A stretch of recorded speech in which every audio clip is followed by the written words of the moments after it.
destiny, fate, dreams. These unstoppable ideals are held deep in the heart of our hosts. As long as there are people who seek freedom in this life, people like Rose and Thorn. Sony's flagship title, Little Big Garden. Becky Hopkins. Da da da da da da da da little garden. The Hero of Tomorrow. Welcome to the garden, please respect the rules. We got all the plants you want, we tend them with our tools. And the Media Hunter. This isn't your mother's Jurassic Park.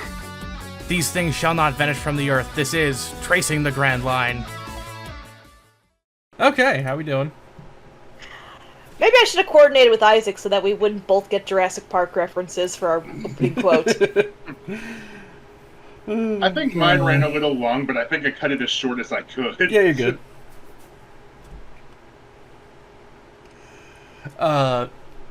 Yeah, so it's 2024 now. Hooray. Woo!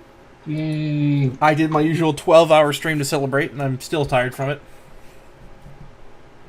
I released a story demo for my game. Hooray. Cool. Today I've been ripping VHS footage. I've actually found some interesting stuff. I did check out Delicious in Dungeon Episode 1. It's really good. Nice. And I have just about finished with Xenoblade 3. Chances are by the time this comes out, I'll be done with it. Also, fair warning, I have dogs here. I don't think they're gonna bark, but who knows? Yeah. I had to scramble for a fun fact of the day because Phil didn't get back to me. The stuff in Little Garden is only now getting elaborated on. Oh. That's it. Apparently, yeah.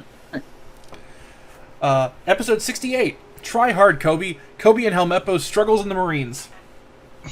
We open... Oh, go ahead. Wait, go ahead, Eli. There is no 4Kids title because 4Kids skip both this and Little Garden. So your job's going to be incredibly easy. Yeah.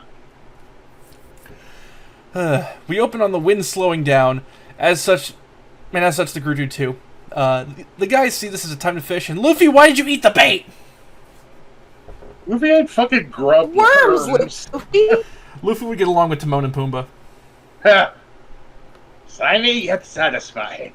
Those are some picky fish. Don't fish with Karoo! Poor Kuro. I mean, he's a duck, so he could catch fish. Yeah. Y'all, what bars are Vivi and Nami? Well, I only picked one for Vivi, actually, but Vivi is a peanut butter bar. And meanwhile, I only had one for Nami, so I guess we balance out there. Mm-hmm. Nami is a 0 bar. Isaac? You forgot, didn't you? Oh, no, muted chat, he blue Isaac blue screened. screened. Oh, okay. Well, that would be bad. Wasn't expecting that. Yeah. I don't think any of us were. Nope, most people don't. Being in the Grand Line is playing havoc with our electronics. Oh, goody. See, Isaac, what bar are Nami and Vivi? E, I see as a mint chocolate bar. Nami is Cool Whip. Fair enough. Cool Whip. Yeah. You're eating hair! Let's see what the other... Wait a minute, now I know what Vivi is. She's an Andy's mint. There you go. Tifa says that Vivi is mint chocolate chip ice cream and Nami is vanilla yogurt with blueberries. Gomer says Vivi is an Andy's chocolate you get at Perkins, and Nami is a blueberry sundae. Eddie Versetti says a double mint for Vivi. Both Eddie Versetti and City Pop say a baby Ruth for Nami. Jeff I says, swear I did. Good. Also, I swear I didn't remember that Gomer also said an Andy's mint product. Yeah. For Vivi. So. Jeff says Vivi is an Abba Zaba, and Nami is a box of grape now and laters. You're a couple. You have the same brain. It's excusable. I say True. Vivi is a member of Striper, and God. Nami's any company softball team. Yeah, it's just basically a baseball team. Yep. Also, let's get this observation out of the way. Vivi's shirt here, or really her clothes in general, they gotta be Nami's. Yep. Yeah. I don't remember seeing her bringing a suitcase onto the Going Merry. Nope. I mean, and also considering they change their clothes a lot in this series, usually between arcs. Yep. They gotta get their clothes somewhere. Why not each other? Yeah, especially given something that's going to happen in the next batch of episodes. Ooh. Vivi wonders why, how the fuck Luffy got such a big bounty, and we see all the asses Luffy's kicked. Including the old axe hand man. Poor Buggy. I think Buggy got his own arc, it's fine. Yeah. Yeah, he could... Old Axe Hand Man has the same energy as Mandor Hook Hand Cardor. Yep. Luffy wonders what Koby's up to, and I do believe it's time to check in with Koby. Koby's an old friend of mine with a wicked jump shot. Koby's having some Simone-esque fantasies of the future, though I'm shocked he's traumatized by Morgan and not Alvida. Yeah. Also, now I guess we know why 4Kids cut this out, because for a second it looked like his skin was melting. Yep. Koby, falling out of his bunk, headbutts Helmeppo directly in the cock. Right in the crotch. Koby and Helmeppo are both working as chore boys at Shellstown's Marine base, and Koby's taking it better than Helmeppo is, who just wants to live the good life again. No, I'll never have children. Please, like you were going to have them anyway. Yeah, that wasn't happening. It's like G.I. Goofus and G.I. Gallant. We saying that because Helmeppo's obviously not straight, or because he's obviously never going to get laid? A little of both. Yes. Helmeppo reminisces about treating the Marines like dirt. Sounds in character for him. Like an offer to clean your toilets is really generosity. Somewhere Carl twitches and he doesn't know why. Yep. A friend! A friend! That portrait of Morgan looking down at Helmeppo just screams, of all the sperm, why were you the one who got through? You know, I gotta wonder, what kind of woman did Morgan fuck anyway? Because, I mean, Helmeppo doesn't look like him. I don't know. So, did he just have an ugly-ass mama? Not gonna judge. Yep. I mean, hey, somebody liked Morgan enough to fuck him. That's more disturbing to me. Yeah. Yeah, that's true. Wait, but... Oh, no, wait, it was only 3... Oh, no, wait, it was only 3 years ago that he got the axe hand, so never mind. Yeah. Yeah, way Okay. too... Because for a second I was gonna be like, how would that work? Oh, no, wait, no. Yeah. Way too late for that, stays yeah. on during sex. Koby calls Helmeppo out on his shit. Helmeppo doesn't take it well. Insulting Luffy's the last straw for Koby, and the two get into a blue-style boy fight. They fall off the roof and onto a loaded cannon. Oh shit! Why was that cannon loaded? Why was it lit? I'm just imagining some of the Marines around there just like, chore boy fight! Yeah. You almost expect this to be like that Simpsons bit where it's like cannon doesn't go off. Yeah. Yeah. But we would never load them because that would be ridiculous. Then, oh hey Rika, I didn't expect to see you again. Yep, and her mom too. I mean, Rika at least was in the cover story with them. Yeah. Yeah, Even that's if it's true. just for one page. Are you going to appreciate her cooking now, Helmeppo? Yes. Yeah. Don't worry, it'd only take Luffy about 12 years or so to reach that point. Koby finds out about Luffy's fight with Smoker, and he's thrilled. Morgan's on his way to Marine HQ, and of course, Koby and Helmeppo get placed on the ship, taking him there.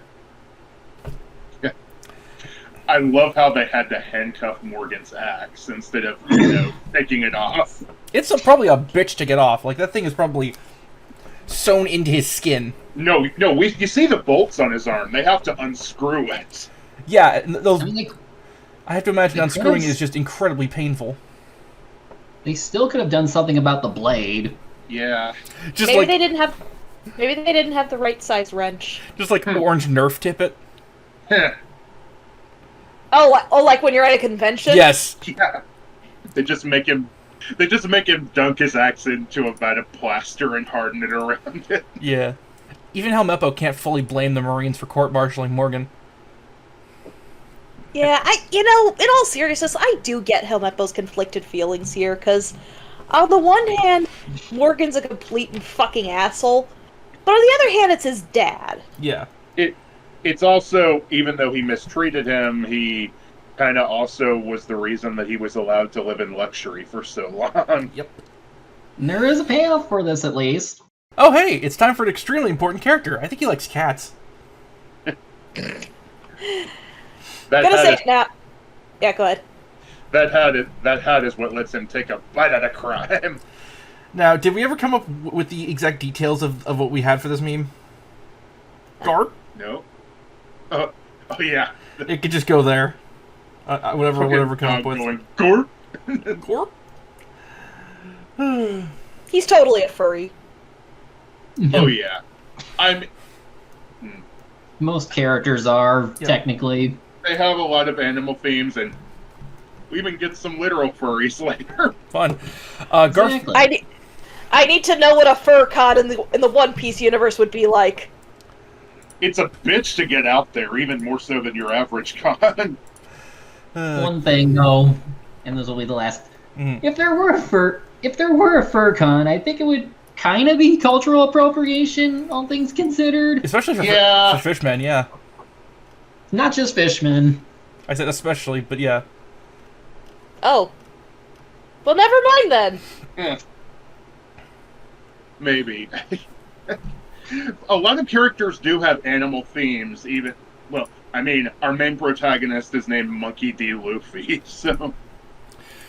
Anyway. Yep, Garp's played by Brian Mathis, who was the narrator in Space Battleship Tiramisu, as well as Fokker in FMA Brotherhood, Pharaoh in Soul Eater, Iwao Maeda in Shiki, Theseus in Appleseed 13, Macau Conbolt in Fairy Tail, Garshaf in Arslan Senki, Kunimi in Noragami Arigato. Frozen? Yes? Frozen, I hate to pause you on that, but there's a character in Full Metal Alchemist named Fokker. There sure is. What's his first name? Gaylord? There it is. Fukushima Masanori in Drifters, Elias Ainsworth in Ancient Magus Bride, Juzo Okida in Star Blazers, Margrave Ravana in Overlord, Dopo Orochi in High Dive Baki, Gustav Honda in Fire Force, and Orsi Ofai in Black Clover. In Japanese, he's Hiroshi Naka, who was the Dying Emperor in The Dark Crystal, Zubrok Simonev in Victory Gundam, Jean-Pierre Montan in Desert Rose, Pagan in Gundam Wing, also in Detective Conan, the bus driver in Trigun, Jobim and Ping in Bebop, Grandpa Pickles in Rugrats, Gogen in Arc the Lad, the Wolf Elder in Inuyasha, Colonel Estes in Full Metal Panic, Dr. Moro in Kirby Right Back At Ya, Enma and Gamabunta in Naruto, Erasmus in Barbie of Swan Lake, Naoyuki Okazaki in Clanad, Guido in Kashurn Sins, Pierre in Golgo 13, Spinzoa in Tales of the Abyss, Carlos in the Marmaduke movie, Doc Mitchell in Fallout New Vegas, Wang Chan in JoJo, Genai Ishikawa in Capellion, Ramamoto in Magi, Father Nicholas in the Garo anime, Visa in World Trigger, Galoof in Dissidia, Maisen in Fire Emblem, Director Akagawa in The Night is Short Walk On Girl,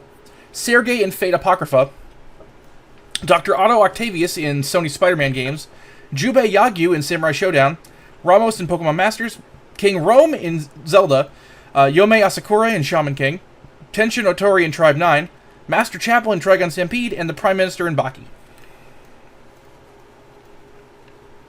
He never shows up in 4Kids, does he? No, I don't think so. No. Never got that far. Yeah, because outside the cover arc, he doesn't show up until into the 300s. Jesus. Yeah. Yet another thing that 4Kids fucked themselves by not by skipping.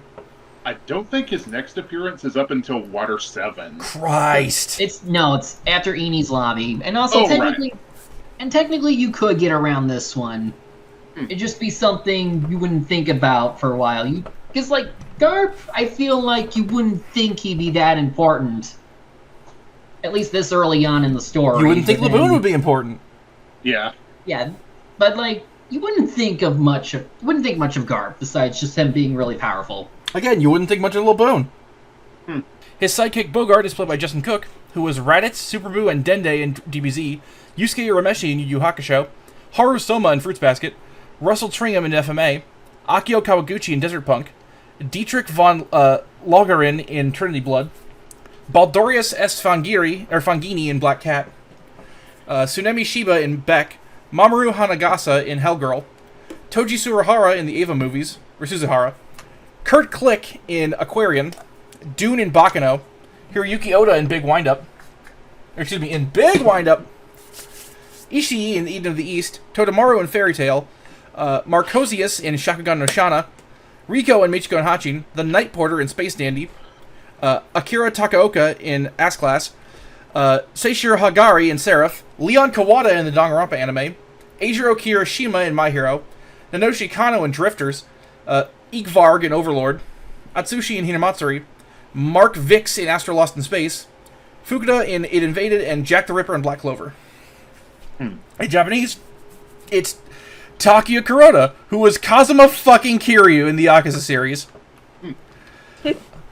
Cranky and Diesel is Hen in Thomas and Friends, Lin in King of Fighters, Darcia in Wolf's Rain, Shadow in Tales of Symphonia, Mask Takenouchi in Cromartie High, Hattori Hanzo in Samurai Warriors, Baura in Bleach, Starscream in Transformers Cybertron, Kawashima in Akagi, Sabrak in Sakuga no Sana, Koshinori Yagyu in Gintama, Spielberger in Black Lagoon, Kinkaku in Shippuden, Ted Coleman in Golgo 13, Spectre in Batman Brave and the Bold, Capricorn in Fairy Tail, Mordekaiser in League of Legends, Simon Brezhnev in Durara, Tadayoshi Toyama in Rainbow, Nathan Spencer in Marvel's Capcom 3, Johnny Rico in Starship Troopers Invasion, Razert in Grand Blue, Hancock in Fallout 4, Philippe Kaufman in Gundam Thunderbolt, Enki Goku in Nanbaka, Wescom Armaw in Final Fantasy 15, Asker in Fire Emblem, Kenshiro in the Sega Fist of the North Star game, Maro Nakano in Quin, Sawyer in Pokemon Masters, Sullivan in Iruma-kun, Kuroda in Odd Taxi, Kevin the Squirrel in Doolittle, Masamichi Yaga in Jujutsu Kaisen, and JJ in Star Ocean. Bogart's got, Go ahead. Bogart's got one hell of a pout. It's like he's a human bulldog. Well, yeah, he's designed after Humphrey Bogart. Yeah. Now, he's only going to be voiced by Takuya Kuroda in this batch of Yes, episodes. he gets replaced The next later. time we see him, he'll be by someone else. Probably because Takuya Kuroda is way too goddamn busy voicing Kiryu. Apparently, he loves donuts. Yeah. Ooh, nice. Also, we are pleased to deliver Captain Morgan to you. Is he running a sorority? And he's asleep while standing up. And there goes Garp! That was quick. I like Garp already. Yeah. Morgan takes Helmeppo as a hostage, not even recognizing him, and then when he's told it's his son, he goes, "What do I need with a son? Father of the Year." Oh, you're just a dickhead. Got it. I mean, we knew this. Is anyone going to check on Garp? Yeah. Koby tries to stop them from shooting, trying to save Helmeppo. He dives in to go after the boat, which is obviously a losing effort, and Bogart says he's either brave and dumb or just dumb. Okay, in the manga, Koby had guns, but of course, they didn't have them in the anime. But in the manga, when this happened, Bogart actually sliced them all up rather fast, showing how cool he could be. Nice. Too bad we don't get to see it here. It's fine. Oh my god, I love Garp already. He's just like, oh, would you look at that? I've been slashed. The rare synchronized anime fall. Yep. Morgan orders Helmeppo to go along with him, and Helmeppo refuses. It ends badly for him, but the effort's appreciated. And oh, hey, Koby caught up. Helmeppo redemption arc. I need to get a thing. I really wanted Helmeppo to just ride his toe while he had his foot on his head. And at this point, I noticed what's written on Morgan's jaw. Wait for it. Moe. You think Garp's jacket's filled with donut crumbs? Well, Koby bit his leg, so that's close enough. Aim for the nuts, boys. Yeah. Joke's on you. Those are made of iron, too. Full of donuts. Good. Garp's jacket being full of donut crumbs would be less inconvenient than... look, I have boobs, and you know how sometimes You know how often I've had to get crumbs out of certain spots? Fair enough. Was that TMI? Nah. Alright. It's just funny out of context. It's, look, I have boobs. Anyway. I mean, I'm trying to get rid of mine, but you know. Same. Koby remembers Luffy's do-or-die attitude, and they both give it a shot to take him down. Morgan pities them and tosses them overboard, leaving to fuck off to wherever. Yeah. And we never see him again outside of a cameo. Yep. Koby and Helmeppo are about to be kicked out, but Garp decides to take them to Marine HQ. I love the dog ship. Which means that now Koby and Helmeppo are members of the Dog Police. Dog Police. What do you think of this? I'd get opinions from the dogs here on this whole thing, but they're asleep. Well, what did you think of this episode? Oh, I thought it was good. It was pretty funny. Like, again, I've experienced none of these cover story episodes, so it was interesting going through this.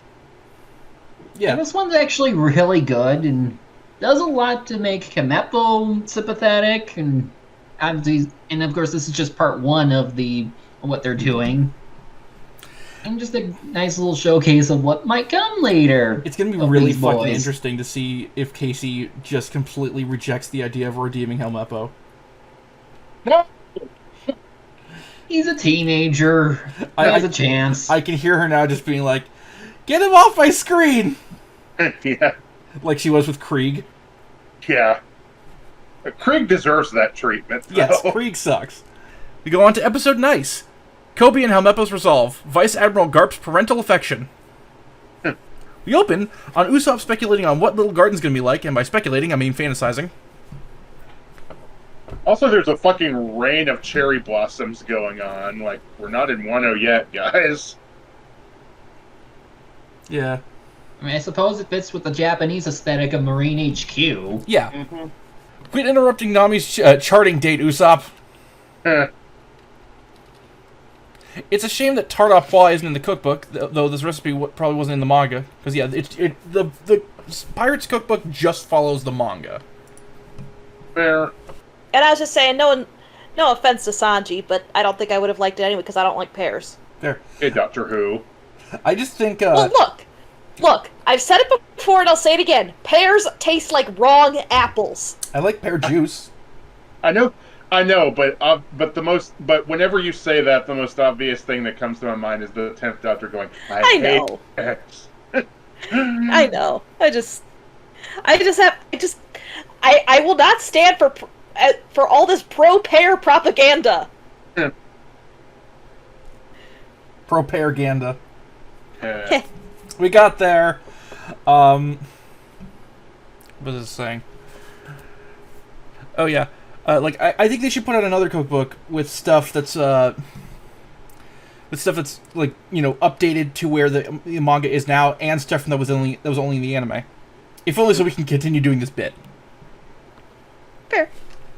We learned that the ship has a water drawing machine, which makes sense. It does have a shower and a kitchen. Luffy, what did you... Oh, you broke the water drawing machine. Nothing that Usopp can't fix. Well, once he has... Good. When Nami said she told Luffy to go draw her some water for her shower, cut to Luffy drawing it in a notepad. Oh, also, in the background I've been looking up the word on Morgan's jaw, because I noticed the umlaut there, so I figured it was a German word. Mm. Specifically, it's Mova, which is the German word for seagull. Okay. Well, Usopp can fix it once he has the materials. Good thing they have a second one, though. Usopp's right. Luffy should at least apologize. Oh, hey, the news coos. They bring the news. Guess I'm going to say that every time. The Ringmaster's room, where the Ringmaster lives. Yep. Bakura from school? News that you can coos. The Phantom? Requiem for the Phantom? Anyway. Yep. We've got all our bits out of the way there. Yeah. Oh, that's fun. It's like a bike. I just want to see Karoo with the Psyduck noise from Pokemon Concierge.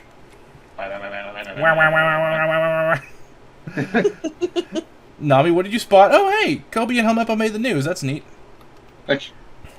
Nami's complaining about the newspapers being delivered, and I'm like, you're in the middle of the ocean! Yeah, you're lucky you get it at all. Luffy, can you not read? Yeah, he asked Nami what it says, and I'm like, and we're just like, what's up, Grand Line? I'm Luffy. I'm 18. I never fucking learned how to read. Let's see. Oh, hey. Koby and Helmeppo in the Grand Line, too, because that's where Marine HQ is. They just crossed Reverse Mountain. Neat. And they sure look like they did. Mm-hmm. Luffy, the Marines don't have mayors. Thank you, Zoro. We cut to the fleet of ships reaching Marine HQ, and Koby and Helmeppo are handling it about as well as one would expect. Helmeppo's thinking they should have come here way later, but Koby snaps him out of it, realizing that this is basically their only chance. The kendo stick in the face was pretty funny. Yep. If you have to die fighting for your ultimate dream, that should be alright with you. Oh, hey, Garp was listening the entire... I've been here the whole time! I mean, in fairness to Koby, he was talking Helmeppo out of it, but, I don't think Garp cares. Koby... He took more issue with the fact that he's friends with a pirate. Well, we'll get there. Or at least he acts like he did. We're not quite there yet. Yeah. Koby, you shouldn't have told Garp you would do anything. Because now training hell begins. Be a man. Must be like a coursing grand. Yeah. Oh, God. Garp sends them off to work, having Bogart keep an eye out on them. I guess Bogart is bogarting an eye on them. That was a stretch, I know. Yeah. Like Luffy. Aw, poor Rika's basically had her only friends move away. That sucks. I mean, you still were able to give them those cookies. I mean, rice balls. She's got some balls hitting a Marine like that. Yeah, rice balls. Yeah. I walked right into that one. Yep. Did you know his nickname is Garp the Fist? Not to be confused with Fist the Garp. Two very different things. Becky's just like, wood. I mean, yeah, I'm not prepared for the chant yet, but... Yeah. A new hobby called tormenting chore boys just for fun. Garp sees all. Yeah. God damn it, Helmeppo. Yeah. Well, at least Helmeppo's gonna work harder now, or not. He's not very smart. He wants that easy life. Which Helmeppo, the reason your life was like that is because your dad was a Marine. Now you have to actually earn it. Shut up! I don't want to think about that. I need to work hard so I can get back to being lazy. You joke. That is the methodology of one of my favorite shonen protagonists in Shaman King. Friends working out together at night. It's always a great trope. Out of context line from Koby. Fine with me if you want to come. Let's see who can last the longest. I was saying that always a great trope thing. That's just for us. Yeah. Oh shit, Bogart's awake, and oh hey, apparently all the training worked because Koby and Helmeppo got jacked. Yeah. They're not like... Good. They're not, like, ridiculously muscular or anything, but they have gone from twink to twunk. They've got the swimmer's build. Yeah. Which is what you want when you're trying to go for, like, stamina. Yeah. Oh shit, Garp heard the Luffy thing, that's not good. Garp takes the two to the shore and gets the truth out of him. Or gets the truth out of Koby. However, Garp's the only one who knows, and Koby tries to explain this, but Helmeppo realizes there's no explaining this. They just gotta fight him. Shit. I just want the, because I've been playing it, I want the Yakuza, title to pop up when the fight starts. And speaking of, they did the Kiryu and Nishiki shirt toss. Yeah. What would the back tattoos for Koby and Helmeppo be? Again, it's just Freddy Fish and Trogdor. Shout out to that amazing video. See, if I were to be a real asshole, I would suggest that Helmeppo's back tattoo would be the doohickey from the 4Kids dub. I was gonna say. I thought you were gonna say the doohickey the Takeshi Shinzo Abe. No. That's on Kobe's. Oh god, okay. No, Koby just has a realistic looking gun, and Helmeppo just has the hammer gun.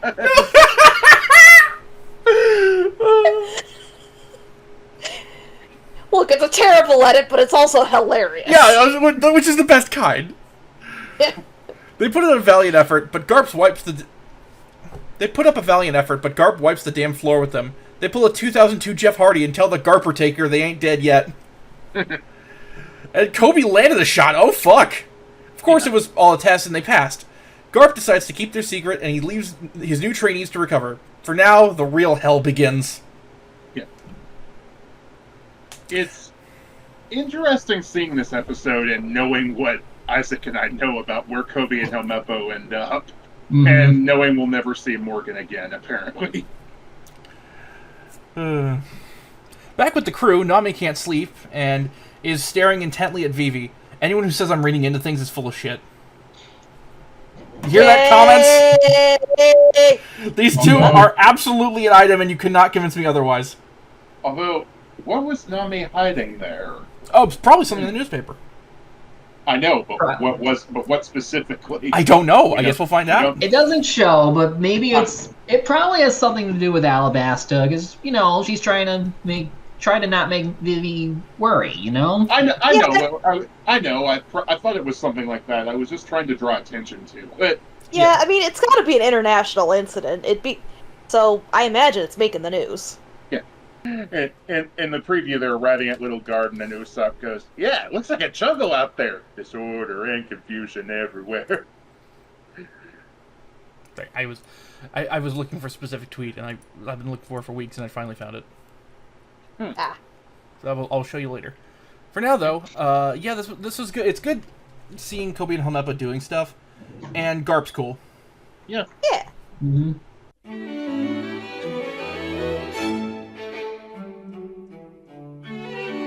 Hey guys, I'm Casey. Welcome back to Sanji's Kitchen, and today was supposed to be a fish dish. It was supposed to be a fish dish. We were supposed to do the elephant bluefin tuna, which is the most famous dish that Sanji cooks right before they enter the Grand Line. We were supposed to do that. Here's the thing. We can't do that because in the Sanji's Kitchen cookbook, if I head right to the fish itself, which, dear God almighty, the elephant true bluefin sauté, the ingredient needed is a blue marlin fillet. Guess what's out of season? And even though there are some bluefin tuna in a couple of the Japanese marketplaces I went to, they are just sashimi. It is for sushi only, and it will not make the dish. So until that fish comes back from season, we can't do it today. Apologies in advance. I kind of like learning what is in and out of season, but you want to know what is not out of season? The next dish we're doing. So for today, we are not going to be using this cookbook today, so you could just toss it. Like that. I know what you're thinking. What are we doing for today then? Well, are you ready for a tart? Yeah, it is right. We are doing the famous French pear tart, where I don't remember where it is in One Piece at the moment. So, yay. And if you're wondering, no, this is not in the cookbook. I'm going with my own recipe with this one that I just found. Now keep in mind, this is a French pear tart. A lot of them are going to be made a lot differently. Some will have almonds in it that are powdered with sugar. Some are going to have custard filling in them. In this case, we're just gonna do a simple pear tart. And also, a fun fact for the folks at home, I can't recall if I've had pears or not, so this is going to be a fun little treat. So the first thing you should make sure you do is wash your pears beforehand. This recipe, I believe, calls for about 3 to 4 pears. I'm gonna double look because I'm looking at my phone for this one. Yay! Yeah, 3 to 4 pears. Or apparently this recipe also calls it, I found it can be replaced with peaches too. So if you don't care for pears but you like peaches, you could replace the same thing But yes, you can wash these about 3 to 4 pairs themselves. But before we do the filling, we have to do the most important thing, and that is the crust. So without further ado, guys, let's get started with some baking. I finally have to work doing baking right now. Baking! Alrighty. The nice thing we need to start with this tart is the crust. And so, we're going to be gathering our ingredients for the tart. Minus the pears. The pears are going to be washed later. Because the one thing you want for your tart is you want to make sure you get the crust settled, and then you chill the crust in the fridge for an hour or two. That way, the crust will be nice, firm, and pretty. And so, you're kind of wondering, what do I need for the crust? Good news, here's what you need. And this is me trying to grab it all. Isaac, yay! Where is the canola? Yay! Trying to grab the things I need. Should I have done this earlier? Maybe. I mean, the good news for you, Isaac, you get some B-roll footage and he's trying to gather every single ingredient I need. So, yay! Alright. First, in one bowl, you're going to take about 1.5 cups of flour, like so. I was also getting a knife because, for me personally, for both the viewers and the listening audience at home, I chill my flour. This way, it gets nice and cold, and to activate it a little bit more, you're going to just take a knife, you're going to just move it around. That gives everything nice and open, and you can use the same knife to cut up what you need open in here. So I'm going very slow, and also this is so much flour. I should not have worn all black clothing for this Sanji's kitchen. There we go, like so. Alrighty, next up, you are going to take about, I'm making sure I read this carefully, 1/2 teaspoon of salt. And no guys, I'm not using Himalayan pink salt, I'm using sea salt. I'm using the proper salts. And we're gonna plop that in there. And we're gonna reuse this for the vanilla later, since like it's just a simple pour. And then we're gonna put in about a teaspoon of sugar. Like so. Dry base. We're switching over to have all of our liquid base together. And what do you need for that? Well, a lot. We're going to separate our liquids and then dump them into our dries. But for liquids, you could do 1/4 cup of either vegetable oil or canola oil. I was going to originally do canola oil, but we're going to be saving that for a recipe we're going to be doing next time. And what will that be next time? You're going to find out in the next episode. So we're going to just put 1/4 cup of vegetable oil. Like so. Okay, next up, folks, I have 1/4 cup of butter. So we're gonna melt this in the microwave, and we're gonna let that chill while we put the other liquid ingredients in. Alrighty. We just have our melted butter. We're gonna let this cool for just a second. In the meantime, you get to put in 2 tablespoons of milk or water. We're gonna do milk because why not? Makes us feel classy. 1, 2, like so. I will say it's so weird to see the milk get itself already separated in the oils. It's weird, guys. You can see it. It's so weird. Oh, I shouldn't. I turned it. Alright, and then here's what I think is interesting. It only calls for 1/2 teaspoon of vanilla. But when I do my baking, I always like to do 2 extras of vanilla. So we're gonna do 1. And then I'm just gonna toss 1 more extra to give it a little bit of oomph. Oh, this is cool science. The vanilla extract, because of the vegetable oil, it's seeping into the patterns where the milk is, and the vanilla steeped into the milk. portions. Honestly, that's so freaking cool. Alright, now it says I need to whisk the oils, the milk, and the vanilla together, so we're going to whisk it. Like so. There we go. That looks looking a lot better. Not sure. It doesn't say how long I whisk it for, but we're going to whisk it until I think it's a good consistency. Alright, that looks good enough. Next, I wish I was joking with this one. We're going to pour our liquids into our dries, like so. Move it all in there, and then just let some of the other pieces sink in. And then we have to mix this with a fork.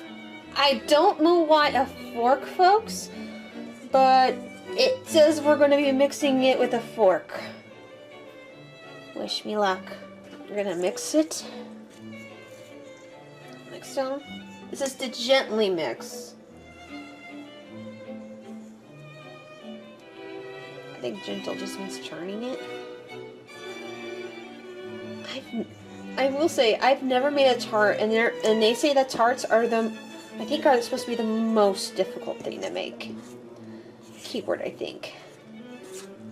So while I'm excited, I'm also a bit nervous. And remember, kids, just like the regular non-savory foods, wearing gloves is also helpful. So that way you're not doing any cross-contamination. Make sure you always wash your hands when you're cooking. This includes baking. Baking is a science.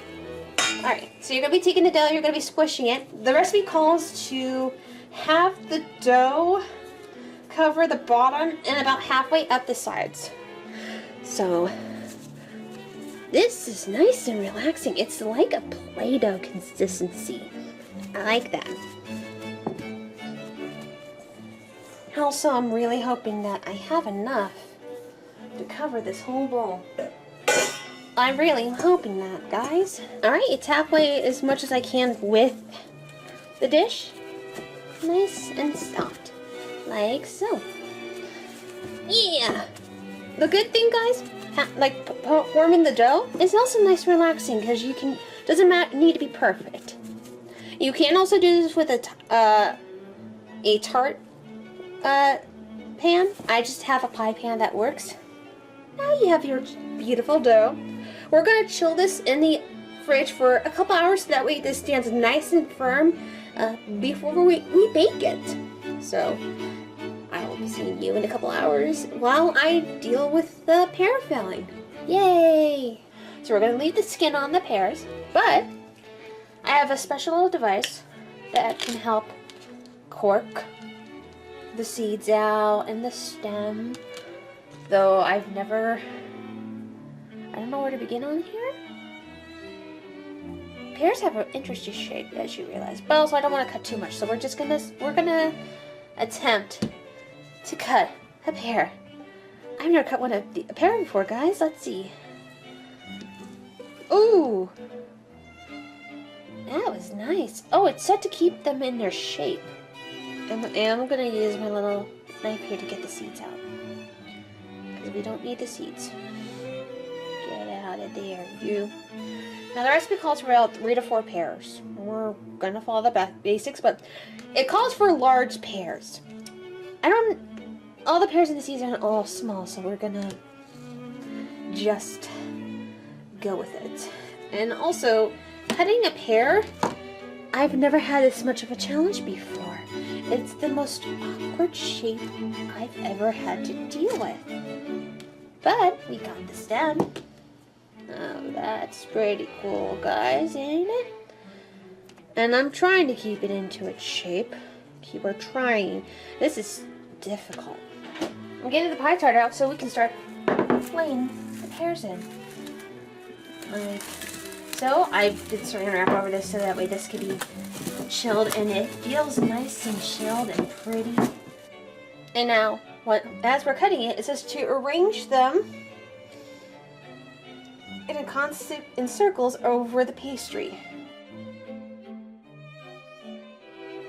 But at the very least, I can say that I'm doing my best here, and I'm feeling confident at the moment. Even if I don't feel like I'm confident. Okay, we have the tart assembled, but you're wondering why I still have the sugar out. That's because we're going to be doing the topping onto it, and which is going to be the crumb topping. So what you're going to start with the sugar is 3/4 cups of sugar. This is what's going to give it the sugar, but also this is so much sugar. Look at it go. Next we're going to need is 2 tablespoons of flour. Like so.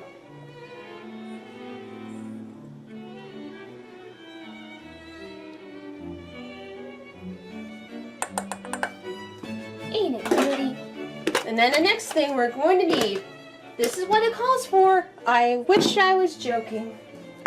It requires 2 tablespoons of cold butter. And when I mean cold butter, I do mean cold. Like, I just took this out of the freezer cold. Question is, will it cut? Oh, I'm gonna have to take my... Oh, man.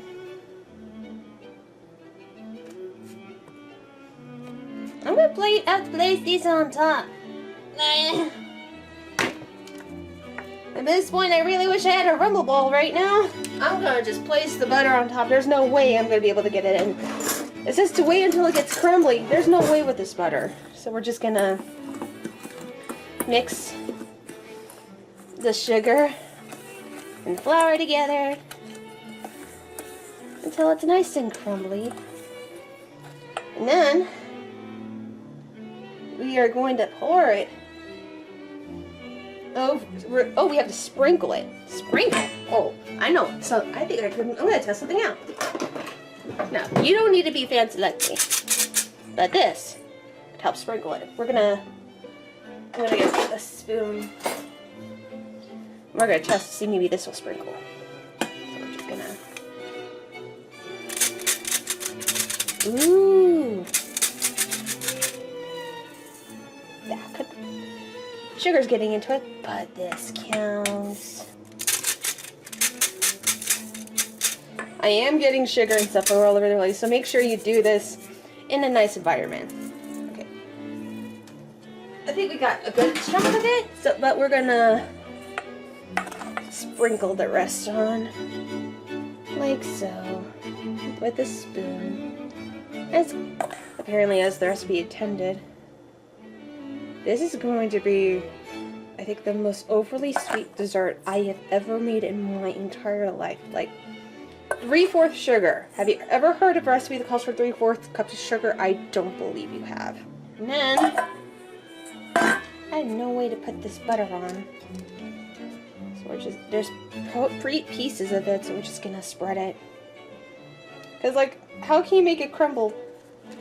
Like, there. There we go. And there's some extra butter. It was stuck on the paper. Like so. Make sure before you put it in, we have to make sure that one, you get rid of any sugar flour crumbs. Because again, sugar flour crumbs came on it.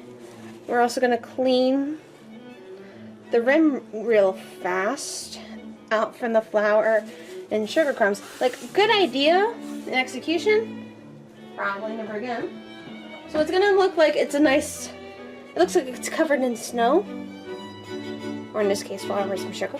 We're going to put this in the oven for about 35 to 45 minutes. Make sure, and I like to do this with any of my pie trays, make sure you get the right cut tray to put over either your tart tray or your pie tray. It makes it much easier so that way it's not neatly sitting on the pie rack. This will be cooking in the oven for 35 to 45 minutes on a degree of 425. We will see you in that time period. I let it cook for about 45 minutes in total.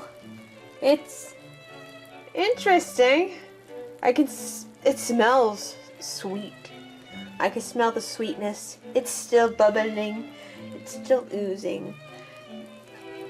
We're gonna let this cool down for a few minutes before Rosa and I do our little taste test. So, honestly, it's a tart, and I don't want to. As much as I like to kind of slice out from this, should I kind of slice to just show what the audience? I mean, how else are we gonna eat it?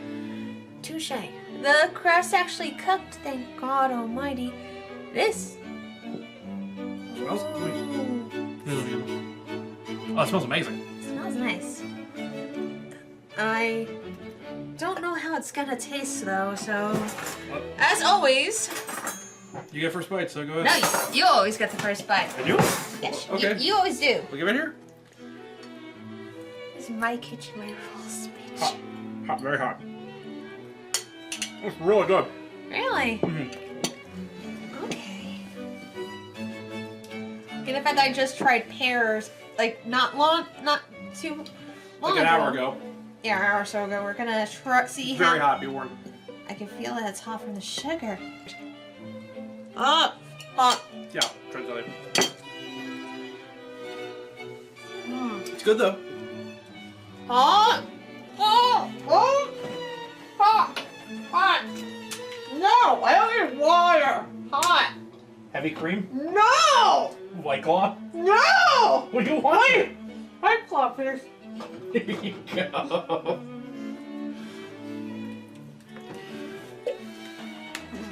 Oh. Bad combination. It may taste like medicine. Oh no. I think it might just be the White Claw going bad. No. I don't know. But how was the tart itself? I think the pear it doesn't really have much flavor. I know it's just it soaks up the sugar, the flour, and the butter, all of that for the topping. I think it worked really well. Yeah, I give it an A. I honestly give it a B because I feel like this could work better if you substitute the pears out for apples. Can you imagine how if we switch fruits it'd be apple? The recipe I found you can switch this out for peaches. Yeah, I mean apple and peach is pretty common. Yeah. This is a B from Sanji's Kitchen. Like this, honestly, this is like one of that rare desserts that we have that actually works. Great. And speaking of desserts, next time, you know how I mentioned Rumble Balls earlier? We're gonna attempt to make our own. Will they work? Probably. But in the meantime, do you guys want some?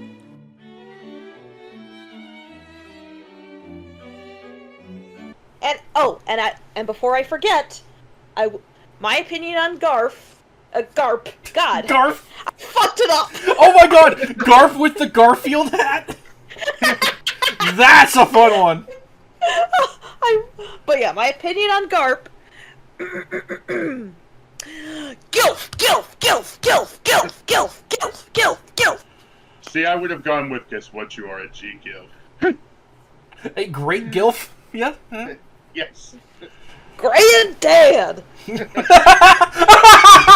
That's the episode title. And we can put in the Fleetstones because a little garden. Speaking of, do we want to move on to episode 70? I think so. Okay. Oh my God. Episode 70. An ancient island, the shadow hiding in the little garden. We open on the Mary sailing the sea, as it does. Oh right, Zoro. Sailing on my sea, yeah. Never say die. Oh right, Zoro slipped through the whole blizzard thing, so he doesn't know what the fuck they're talking about. Yeah. Anything can happen on the Grand Line.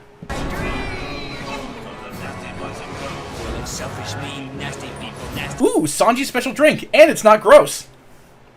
So, just before we watched this batch of episodes, we saw part one of the Rap Critics' worst lyrics of 2023 video, and for weeks, the line from that song has been playing in my head. My lean's gone cold, I'm wondering why.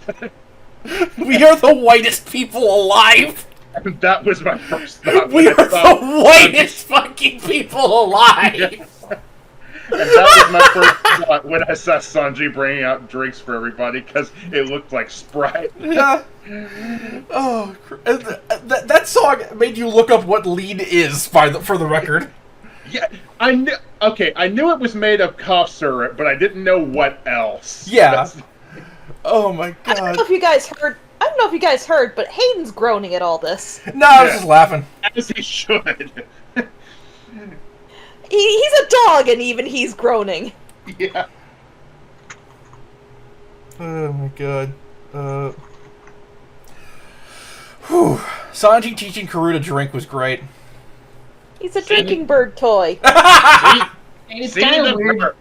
Just Digit going, see the bird. See the bird drink. I mean, he should already know how to drink. He has a little keg with a straw in it. I'm just thinking, Karu as the drinky bird that almost blows up Springfield.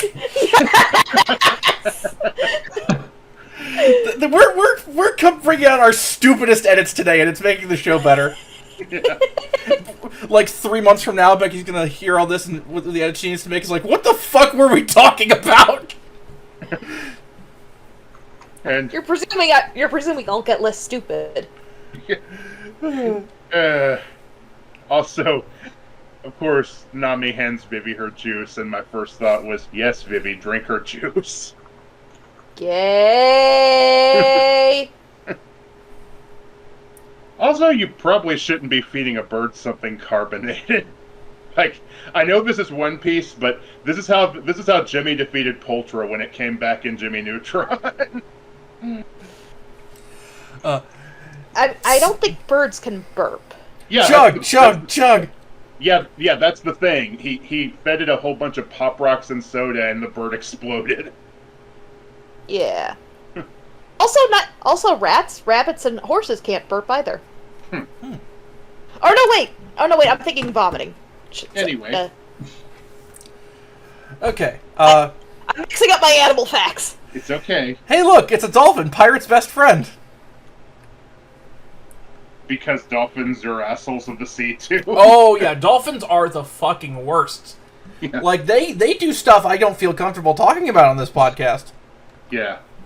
Never do. That King of the Hill Thank you. episode was not lying. Yeah. I mean, that's what happens when you're that smart but can't do shit. Like they got big brains, but they don't have the thumbs, so they can't make tools and shit, so what else are they gonna fucking do? I don't know. That's just my guess. Yeah. But yeah, it's a big dolphin. The crew get to work since the dolphins making massive waves for them to sail on, and they finally reach the little garden. Ooh, it's all jungly and huge. We then cut to seemingly a resort, and we meet the next members of Baroque Works to accost the crew, Mr. 3 and Miss Golden Week. Mr. 3 is played by Duncan Brennan, who was Charles Entertainment Cheese, Ninja Murasaki in Dragon Ball, Bobbity in DBZ, Barney in various Barney media, Shogo Sato in Yu Yu Hakusho, Tetsu in Mushishi, Fox in FMA Brotherhood, Sugar Boy in Fairy Tail, Akira Kitazawa in Psycho-Pass, Norito Goshi in Seraph, Takao Kawafuji in Barakamon, and Saji Tadamiya in Magical Index. In Japanese, it's Nobuyuki Hiyama, who was Wolverine and Thor in Spider-Man and His Amazing Friends, Hiei in Yu Yu Hakusho, Maido Senpuji in The Brave Express Might Gain, Joe Higashi in Fatal Fury, Yosuke Eda in Sailor Moon S, Dimitri and Pyron in Darkstalkers, the title character in Voltage Fighter Go Kaiser, Kane in the 90s Fire Emblem, Ort in Escaflowne, Siegfried in Soul Edge, Forte in Mega Man 8, Rampage in Beast Wars, Takeshi Nakazoto in Initial D, fucking Link, Guy Shishio in Gao... What? He's what? Guy Shishio in Gao Gaigar, Black War Greymon in Digimon, Batu Ichimonji in Rival Schools, Noland in Pokemon, Puton in Cromartie High, Ikaku Madarame in Bleach, Harry Mackenzie in School Rumble, Axel in Dissidia, Viral and Old Coco in Gurren Lagann, Saizo Komiya in Rosario the Vampire, Franken in Hells, The Flash in Brave and the Bold, Shockwave in Transformers Animated, Johnny in Takami Galaxy, Kota Hirano in High School of the Dead, Jackal in Bravely Default, Barry Kahn in Dragon Ball Super, Topper in Super Mario Odyssey, Aso in Jujutsu Kaisen, Crunchy Chip Cookie, and Go in The Vampire Dies in No Time. Did Mr. 3 show up in the 4Kids dub at all? Yes. Well, Yes, but not until he reappears in Alabasta. Do we want to talk about him now, or we'll wait. Okay. He also appeared as well. Talk about Miss Golden Week first. Miss Golden Week's played by Jeremy Lay, who we've talked about before as Appi's in one of the Usopp Pirates, I believe Onion. In Japanese, it's Akiko Nakagawa, who was the flower girl in Macross 7. Soda Higurashi in Inuyasha, Ribita and Toadman in Mega Man Anti-Warrior, and Civil in Super Robot Wars.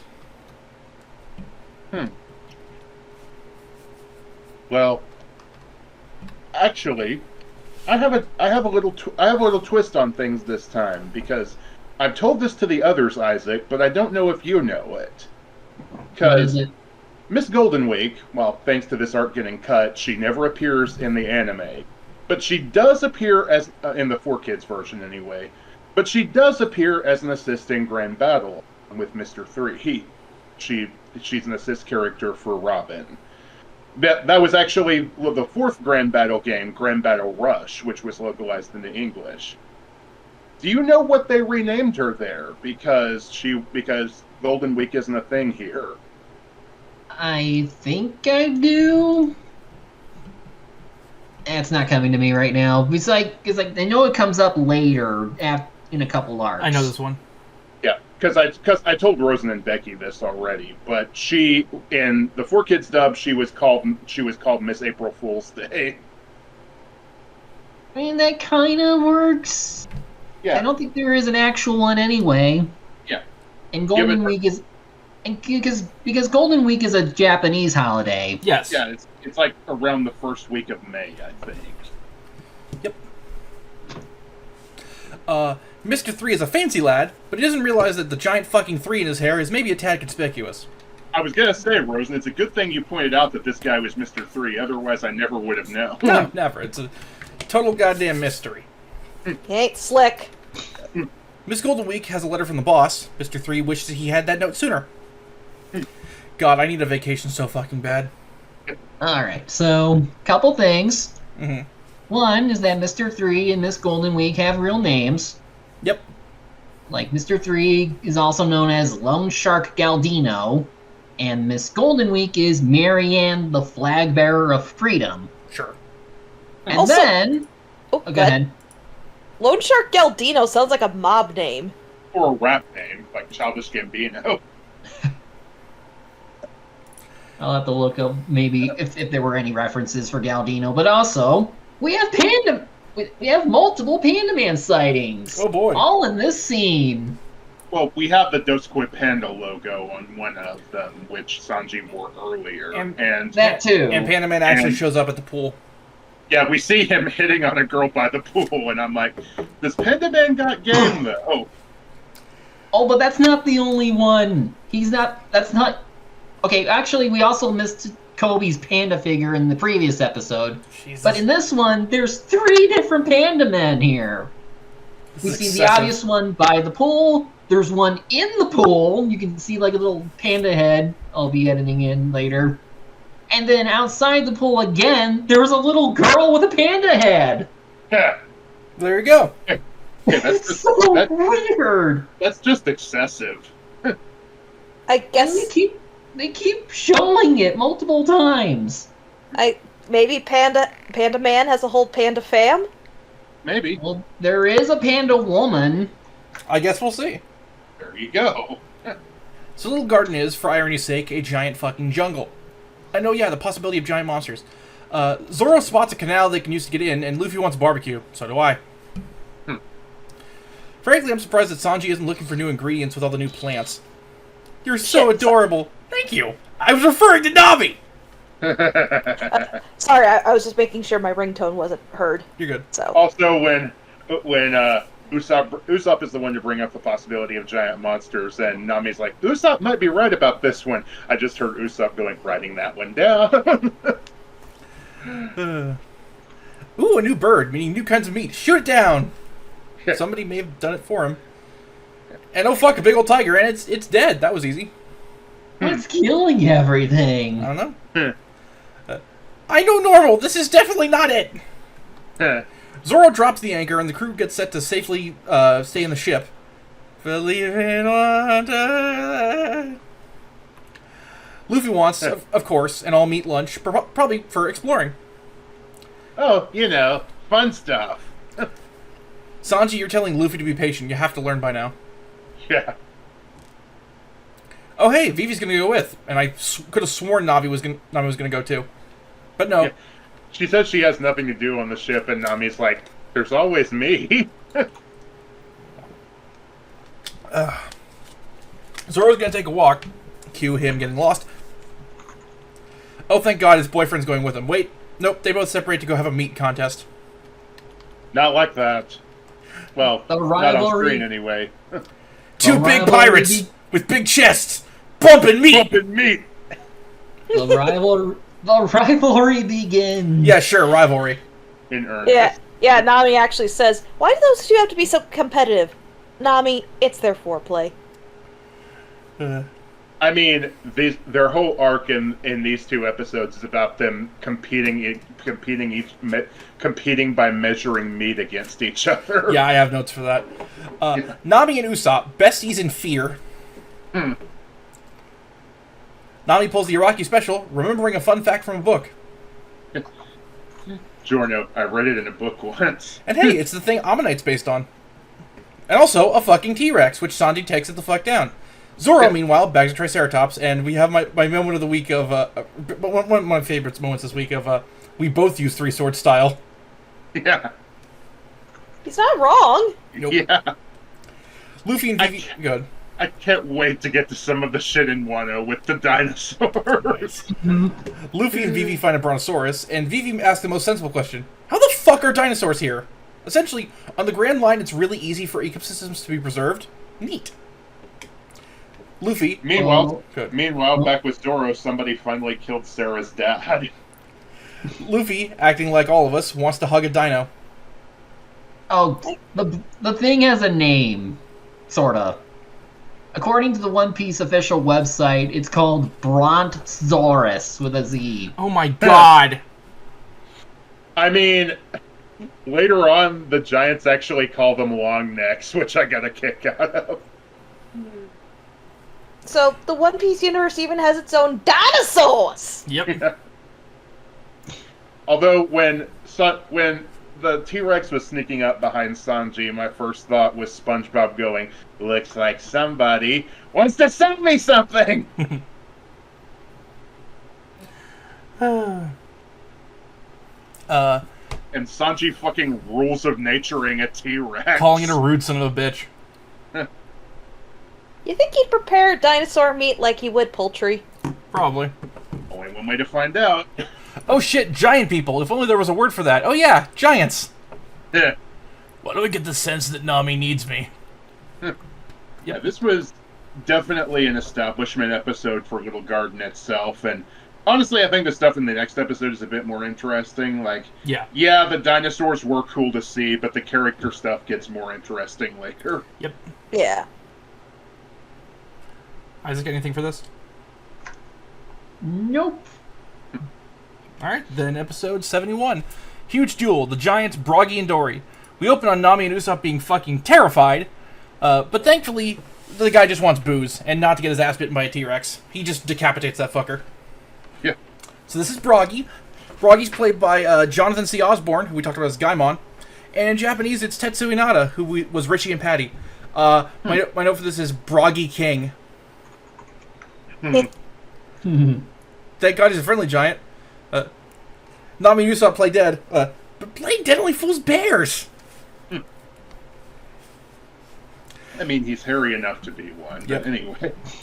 Luffy's getting a lay of the land from the Bronto head, but he's pretty chill. It may seem nice, but it's a dinosaur! We both have something in common. We love to eat. And Luffy accidentally almost choking a dinosaur. Yep. And when a lot of them show up, I was like, wow, it's the Great Long Neck Migration. Yeah, he just sounds the dino signal. Vivi, just get used to Luffy's idiocy. He's just jumping off the the dinosaur heads, and I was just thinking of that bit, and I just can't wait to be king, where Simba was jumping off the giraffes' heads. Yeah. Oh, I just can't wait to be king of the pirates. Luffy's gonna make a Gordino knot. Yeah. How has there not been a Luffy mod for the Sony Spider-Man games? And the Giants actually called them long necks, which, again, like, that I was not expecting that. Yeah. Oh shit, Luffy got eaten, but a giant cuts the fucking thing's neck in half and it lets Luffy escape. Before you continue, I will say in the manga, there was only one Brontosaurus, which was the Brontosaurus. Yeah. Here, it's just the young one, but then the big one is what gets killed. Yeah. So this is Dory. Dory's played by Bob Carter, who was Drum in Dragon Ball, Sin Shenron in GT, Kiyonaga Matsumoto in Detective Conan, Sig Curtis in FMA, Gorobei Katayama in Samurai 7, Makabe in Speedgrapher, Lib Tyrant in Black Cat, Gidro in School Rumble, Balrog in Street Fighter, Donnie in Bakano, Bazu in D Greyman, Baraka and Shao Kahn in MK9, Davi Navita in Michiko and Hachin, Galbi in Dragon Ball Super, Overjustice in Space Patrol Lucolo, Chuck in Pokemon Masters, Kuroda in Odd Taxi, Mika in Lycra's Recoil, Black Adam in Multiverse, and the Sorting Unicorn in Mashal. In Japanese, it's Daisuke Gori, who was Yosemite Sam, Baloo in The Jungle Book, Duzla Zabi in Gundam, Diesel in Thomas and Friends, Buzz Harn in Fist of the North Star, Turtle, the Ox King, and Mr. Satan in DBZ, Mari in Project Echo, Funk in Bubblegum Crisis, Roadblock and Destro in G.I. Joe, Moses Hightower in the Police Academy cartoon, Vigo in Ghostbusters 2, Dodonga in Dragon Warrior, Jukukobo in Dark Cat, Emperor Shaga in The Little Mermaid cartoon, Lucas Bishop in the X-Men cartoon, Genma Hiromo in Ninja Scroll, Hiromi Yamanaki in Patlabor 2, E. Honda in Street Fighter, the anime, Jonathan Washington in Gunsmith Cats, Lord Zed in Power Rangers, Beef Jerky in Quack Pack, Bass Armstrong in Dead or Alive, Andros, Pigma, and General Pepper in Star Fox 64, Heihachi Mishima in Tekken, Descartes in Trigun, Fatty River in Bebop, Brick Bazooka in Small Soldiers, Dim in A Bug's Life, The Iron Giant, Director Shirosawa in GTO, The Shark in Help I'm a Fish, Albert Simon in Shadow Hearts, Ultra Red in Ape Escape 2, Sam in Cats and Dogs, Vodka in Jing King of Bandits, Cobra Bubbles in Lilo and Stitch, Fred Betterhead in the Country Bears movie, First Mate Arrow in Treasure Planet, Makuta in Bionicle, Dominic LeColt in FMA, Bruce in Finding Nemo, Junji Honda in Paranoia Agent, Masanosuke Shibui in Samurai Champloo, Junior in Home on the Range, Donochaka Bilston in Bleach, Kumazo Maeda in Yu-Gi-Oh! GX, Gilgamesh in Final Fantasy XII, Honey's dad in Oron, Tug in Brother Bear 2, Tarkus in the Phantom Blood game, Commander Vashir in Kung Fu Panda, Raiden in King of Fighters, Ira in Where the Wild Things Are, and Gory Rider in Redline before his death in 2010. May he rest in peace. They're just... Vivi's just like, giants do exist. Just insert Vivi into that M&M's they do exist. Yeah. Vivi and Karoo are taking this well. The three get invited to Dory's place, so it looks like everyone's having fun, except for Nami and Usopp, who are still playing dead. I mean, they're sitting next to a pile of skulls, so it's hard not to be terrified. Yeah. Usopp's little sneaking dance. And then when they run off, I'm like, screaming and yelling like that, is it going to make you less conspicuous? They managed to escape, but now they have a bigger problem. A saber-toothed tiger. So the nature here is terrifying, but thankfully Bragi saves the day, and gives Usopp and Nami free meat. Come on. This week on Damn Nature, you scare it! Come on, guys, you have to realize he's friendly by now. This is getting ridiculous. Yeah. See? Luffy knows how to party. Luffy agreeing with Dory about the small portions is hilarious. Yeah. Like, don't insult Sanji's portions. Zoro can insult that, but, Dory tells Luffy about Elbaf, a place where trial by combat is often decided by their god. Him and presumably Bragi have been fighting for 100 years, which isn't much considering giants live 3 times longer than humans. So what you're saying is the fight raged on for a century, and many lives were claimed, but eventually... Where's Mr. Rogers in this universe? Also, Elbaf is Fable spelled backwards. Oh Wait a my minute. god! Yeah. Wait a minute. Goblin is no box spelled backwards. Vivi brings up a good point. Why the fuck are they even fighting anymore? Sanji and Zoro both refuse to admit defeat. Sanji's is longer, but Zoro's is girthier. My note for this is just like Sanji and Zoro compare their mates.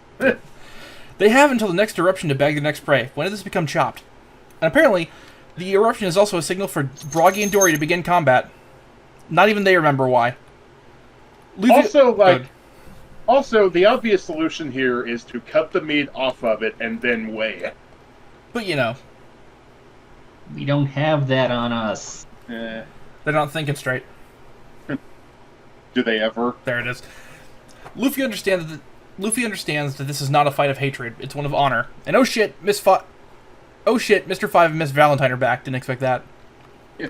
The fuck is that stuff that they're, like, going into? You'll see next episode. Not next episode, Next but next set. batch. Yeah. Mr. 3 reveals that Dory the Blue Ogre and Broggy the Red Ogre, are part of the giant warrior pirates and are wanted by the government. Apparently, according to this really old bounty poster, they're like 100 million berries each. How much do you think inflation would affect that? Well, knowing how corrupt the government is in this universe, probably a lot. Yep. I mean, that's a lot, but considering what we see later... Yeah. But also, bounties are more measured towards how dangerous they are to the world government, not just... Well, yeah.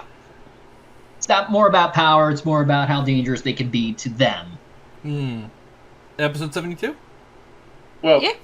Again, this is a funny episode, but I like the character stuff that happens in the next episode more.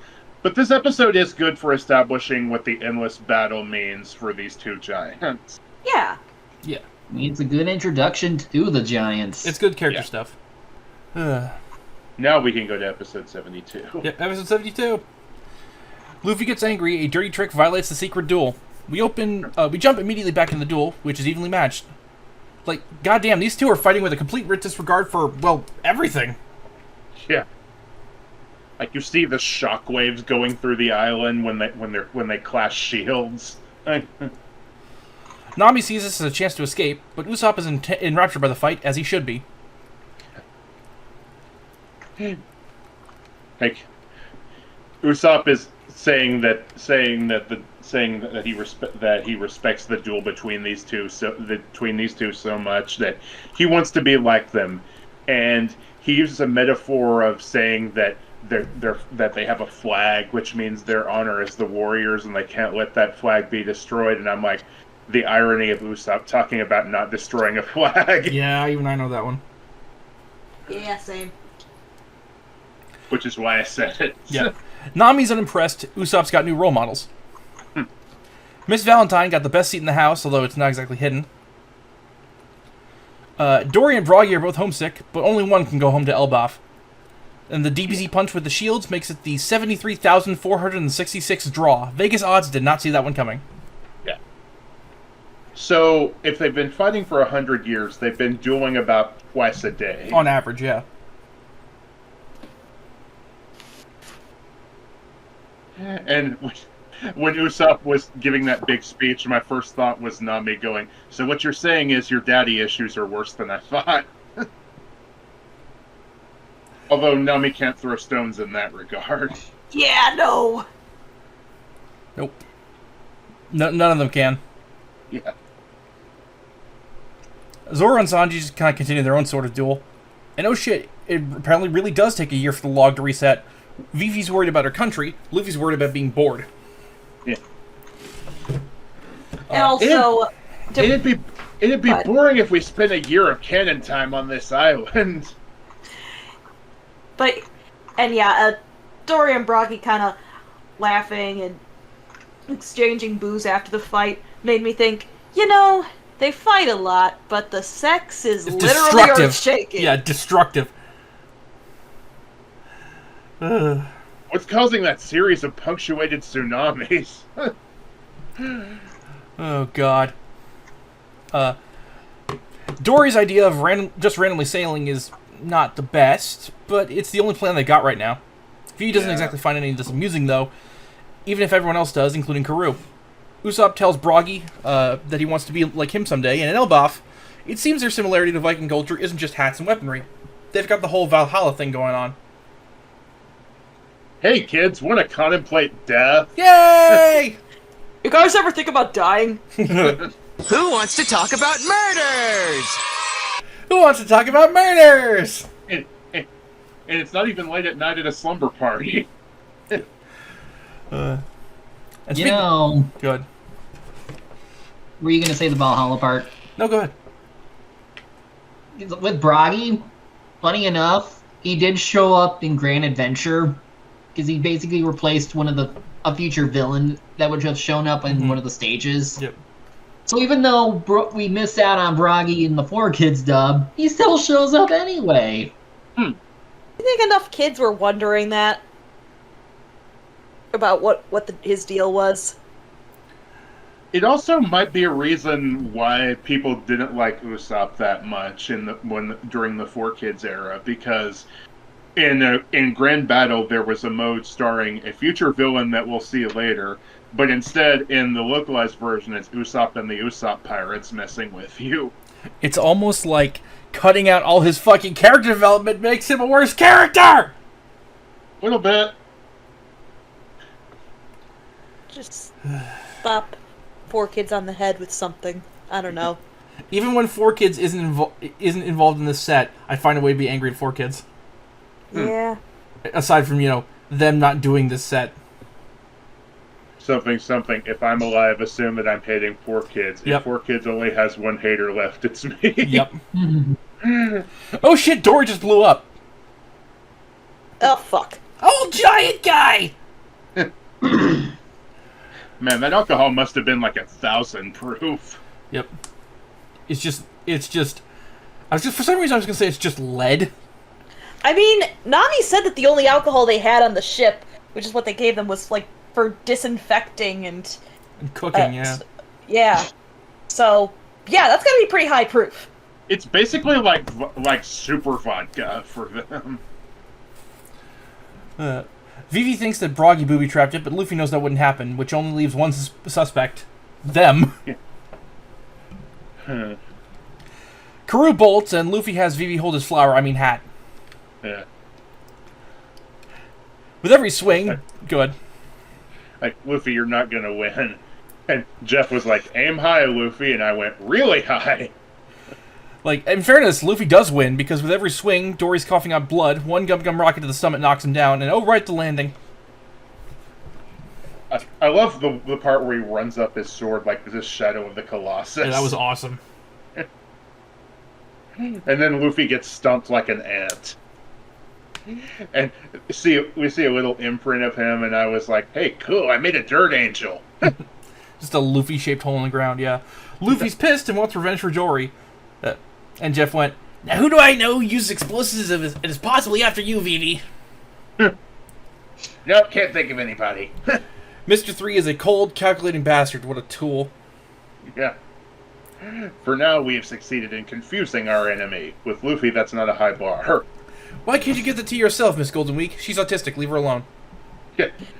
No, I was just like, why do I need to get it when you can get it for me, bitch? Oh shit, the dueling signal. But first, oh, cute baby dino. Now that's Sarah and her father. Yep. My first thought was tricky. Broggy goes to duel, not knowing that, oh shit, never mind, Dory's still gonna fight. Yeah. Well, you'll die, alright. Also... I get the feeling this one ain't ending in a draw this time. Also, Broggy's helmet looks like cat ears, and now you can't unsee it. Nope. This is a good set. Yeah. Yep. Good. Yeah, it's interesting to watch them establish Elbaf, which really wouldn't be followed up on until, the current manga. Like, I mean, I think right now they're still on Egghead Island. Their next stop is going to be Elbaf, from what I Yeah. Oh, okay, cool. Yeah. Yep. That's the plan. Yeah. Though what I'm more focused on right now is what's going on with Baroque Works and the Giants, and that next episode title doesn't bode well. No. But before we although I did have a thought when I was going home. So apparently, somehow, the way that Baroque Works did this, the guys did this, was they snuck a bomb into Dory's drink, and Mr. Five makes bombs with his boogers. Yeah, that's what I thought of it too. I didn't want to bring it up. So did he just put a booger in his drink? It's like in the Baratier when Luffy did that. I was gonna say, and if so, cinematic parallels. Yeah. Shall we go to our segments? Sure. Sure. It's a quick episode this time. Luffy moment of the week. Dino hug. In a similar vein, I picked Luffy jumping off the long neck's heads. That's mine. It's like playing with the Brontosauruses. I would say Luffy at least attempting to fight Dory for that. That was pretty cool. Yeah. Mm-hmm. Most valuable pirate. I'm giving it to Garp. Koby. I'm giving it to Koby because he's so dedicated to helping Himeppo and also helping with training. I'm giving mine to Dory, actually, for being just a good guy, and he deserves a win after what happened to him. Well, if you're gonna pick Dory, I'm gonna pick Broggy. There you go. Fair enough. So they can both get VIP. There you go. Best worst moment. My best was the fight between the giants, and my worst moment was Usopp and Nami assuming that Broggy's going to eat them because he's a giant. You fucking racists. That was also my worst moment. My best moment was Zoro versus the Triceratops in Santoryu combat. Yeah. Yeah, I'm also gonna go with Nami and Usopp not realizing that the giants are harmless for my worst. For the best, when Dory sliced that dinosaur's neck that Luffy was after Luffy got swallowed by it, and like that was cool as fuck. Just pops out at the bottom. Like, it's gross but fucking cool. Yeah. So my best would be the Zoro and Sanji competition. Just them beating up dinosaurs just because. Yeah. And It's then still worst- amazing that Sanji took out a T-Rex with his kicks. And then my worst would be that Luffy and friends trying to use Karoo as bait. Like, really, dude? He's too big. That's not nice. Nope. That's Vivi's friend. Yeah. Well, next time we finish Little Garden with episodes 73 through 77. We'll see you next time.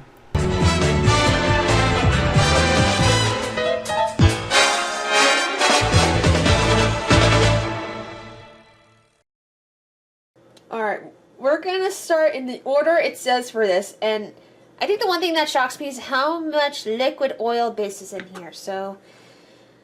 Okay. Oh, that's a 1/3 cup. I almost did the wrong cup. There's the 1/4 cup. Wait, but too much vegetable oil there. Do not put this in, Isaac. Or you can. I don't know what you're gonna do. I almost made a mess.